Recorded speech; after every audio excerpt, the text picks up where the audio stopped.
সফলতা তোমাকে কেউ এনে দিবে না। আর কেউ যদি চায়ও তাহলেও হয়তো তা সম্ভব হবে না।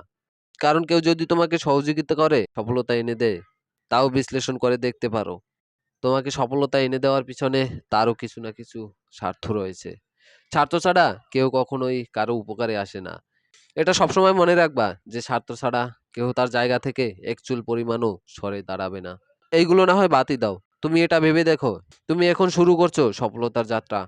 আর এখন তোমার সাথে কে কে থাকে, কে কে বা কতজন সাপোর্ট করছে, আর কে কে তোমার সফলতার যাত্রা নিয়ে হাসি ঠাট্টা করছে, এই লোকগুলোকে তোমার বলার কিছু আছে?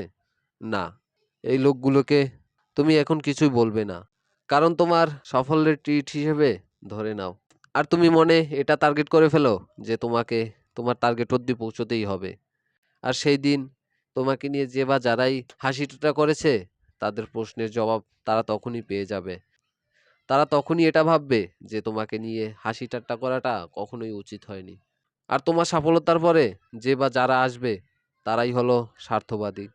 আর শুরু থেকেই যারা তোমাকে সাপোর্ট বা সহযোগিতা করছে, তাদেরকে কখনোই ভুলে যেও না। কারণ তাদের অল্প সাহস বা সাপোর্ট দেওয়ার জন্যই হয়তো এত তাড়াতাড়ি তুমি সফলতা অর্জন করতে পেরেছো।